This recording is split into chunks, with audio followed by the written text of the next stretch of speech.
supporters po, viewers, sponsor.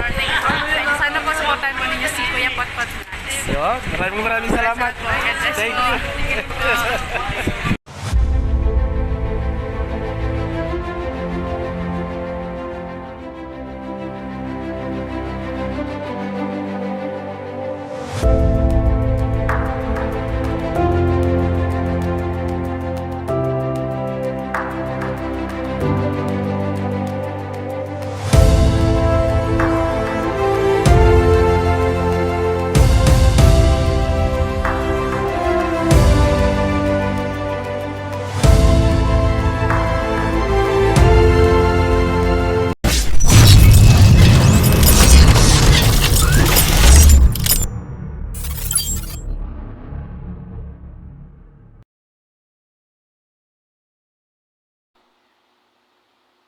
Hello guys! Welcome to my YouTube channel. This is Kuya Potpot Vlog at meron tayong isang reaction video, no?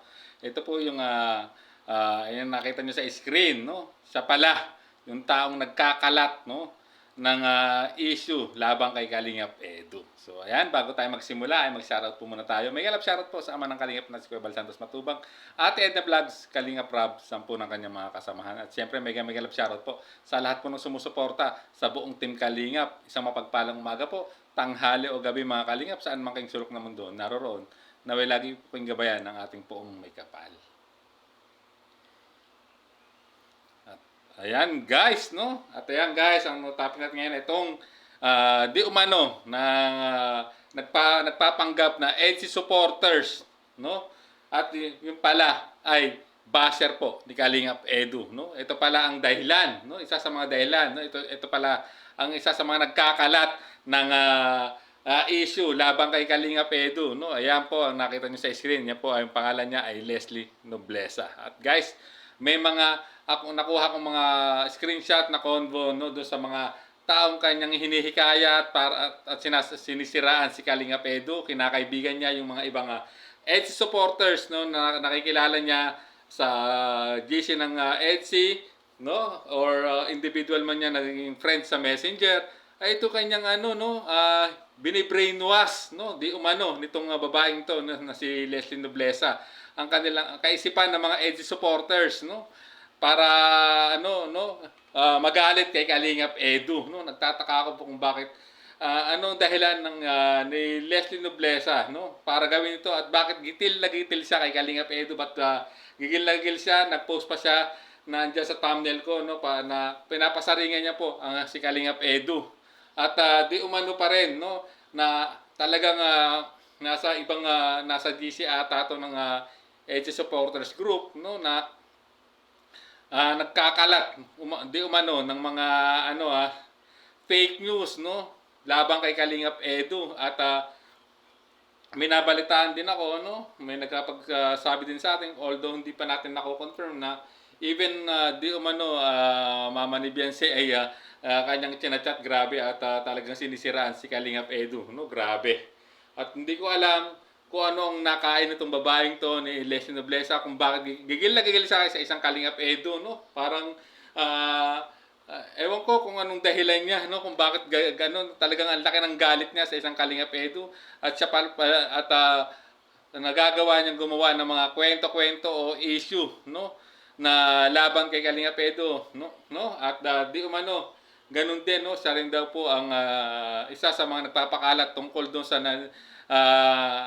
na-link, no, nililink po kay Kalingap Edu, no, doon sa nakasama po na sa panonood ng concert nitong nakaraan lang, no, which is tapos na po yung isong yun, pero binubuhay na naman itong babaeng to at talagang gumagawa ng paraan para sirain talaga, no, si Kalingap Edu, at pumapasok pa sa mga ibang live, no, para ibas lang si Kalingap Edu, no, kung ano yung mga komento binibitawang niyang salita laban po kay Kalingap Edu, no, parang ayaw niya kay Kalingap Edu para kay Beyonce, na talagang lahat ng paraan ginagawa nitong babaeng to. Kaya nagtataka ako kung ano ba ang reason niya o rason niya, no, kung bakit ganoon na ang galit niya kay Kalingap Edu, no, kung ano pinagsasabi niya.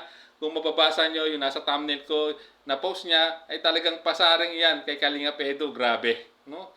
Talagang siya, no, masigasig siya no, itong basher na to, no, di umano ni Kalingap Edu ay napakasigasig, no, yung giting niya para gumawa ng mga issue ng kwento para iugnay kay Kalingap Edu, no, at ito yung pinapakalat niya sa pamamagitan ng pagme-message niya sa mga nagiging kaibigan niya, no, sa Facebook, sa Messenger, na alam niyang EDSI supporters, no, ngunit kanyang hinihikayat para magalit din ito, no, pag nahimok niya, no, na brainwash niya yung nakaka-chat niya, talagang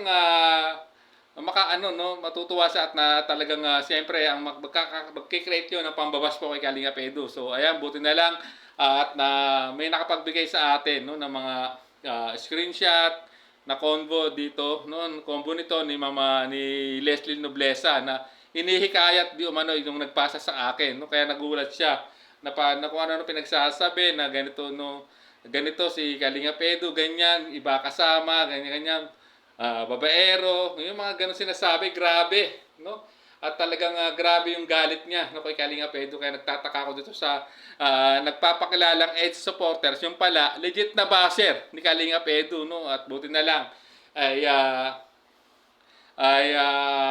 nakarating agad sa ating kaalaman, no, sa pamamagitan nga ng isang concern na supporters ng EDSI na kanyang chinachat at talagang binibrainwash siya, no, para magalit siya kay Kalingap Edu. Grabe, no.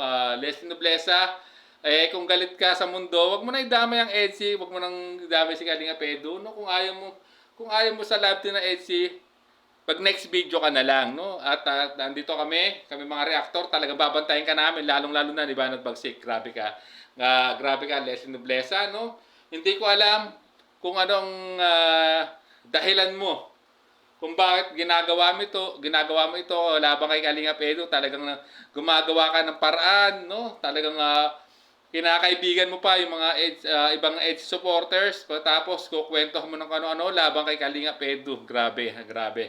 Talagang gumagawa ka ng issue, no? Kaya ito pala talaga isa sa mga dahilan, no, kung bakit nai-issue nitong mga nakaraan lang tong si Kalingap Edu, dahil po dito sa isang basher na to, no, na si Leslie Nobleza. So guys, ayan, maging aware kayo pag nakita nyo sa mga live yan, kung pumapasok man niya, barahin nyo na, kung naka-jacket kayo, i-hide nyo na, i-time out nyo na, or i-hide nyo, no? Grabe itong si Leslie Nobleza, dahil grabe ang pambabalahura nito kay Kalingap Edu, no. So yan, sa mga EDSI supporters, EDSI solid supporters, EDSI fans, EDSI Natics, no, kapag nakita niyan sa mga live, yung pangalan yan, Leslie Nobleza, alam niyo na, bahala na po kayong humusga sa pagiging balahura at basher niya kay Kalingap Edu. So ayan, hanggang dito na lang ating reaction video. Maraming salamat po at hanggang sa muli po nating reaction.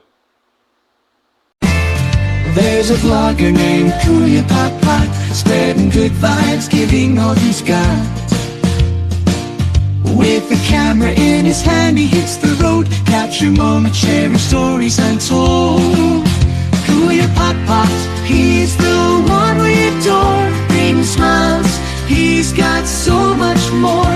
In this crazy world, he is a ray of light, spreading love